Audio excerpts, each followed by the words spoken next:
When people find out that I've been to Antarctica, the conversation always comes to whether or not I made it to the South Pole. My answer is always, it was the worst 5 days of my life. Let me explain. After my first trip to the ice, I did not know if I wanted to return. I had just received an offer to work in Adak, Alaska, and I was seriously considering it. Then I got a call from the chief, and he wanted me back. I told him I'd return if he could guarantee me a trip to the pole. He said he could. Fast forward to the 10th of November 1998, and I'm traveling out to the ice runway to board a C-130 to the South Pole Station. I was pumped. I would be going there for 3 days to conduct fire inspections. I had everything I needed, my ECW gear, 3 changes of clothes, inspection sheets, my travel buddy Elmo, my camera, and my passport, because I wanted to get that coveted South Pole stamp. I don't know if you have ever been on a C-130, let alone a C-130 to South Pole, but it is really cold.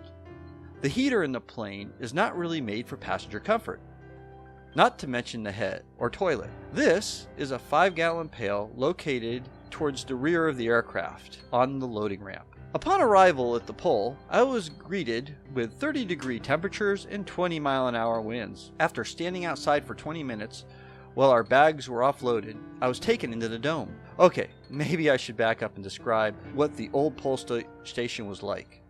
There was the dome.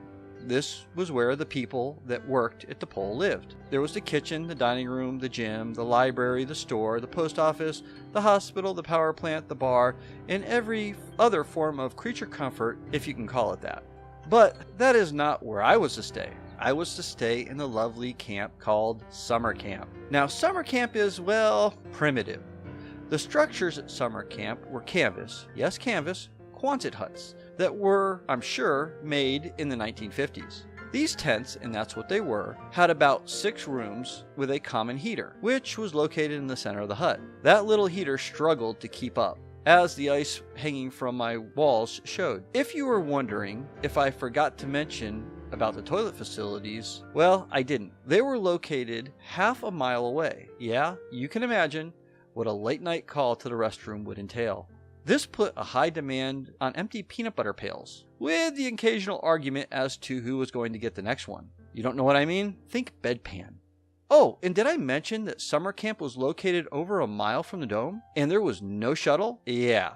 Every day I had to walk 1 mile to get to work, which would not have been so bad except for the negative 30-degree temperatures and the 20-plus mile-an-hour winds. These things are not what made my time there miserable, though. I found that to be part of the adventure.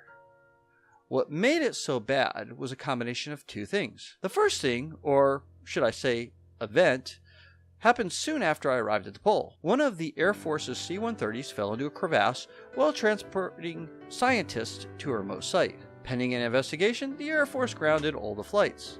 And since they would not give an estimated time of completion of said investigation, my stay at the pole would be extended. The second thing was compounded by the first. But to fully explain it, I have to give you a bit of a geography lesson on the South Pole. Most people know that the South Pole is very cold, very windy, and very dry. But what most people do not know about the pole is that it is located on a plateau that is over 2 miles high. Combine all these things with the low barometric pressure and you get the perfect recipe for high altitude sickness. For me, that manifested itself in high altitude cerebral edema, or HAPE. It started on my second day as a mild headache and progressively got worse. I had never had altitude sickness before, and living in Colorado, I never thought I would get it. I didn't go to the hospital until the 3rd day, but I only told the doctor I had a small headache. The doctor prescribed for me ibuprofen. I didn't tell him the true extent of my condition because I didn't want to get medevac to McMurdo, and possibly home.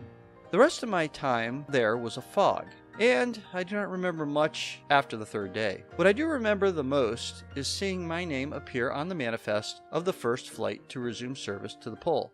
That is why it was the worst 5 days of my life. But I have often wondered who got my peanut butter pail.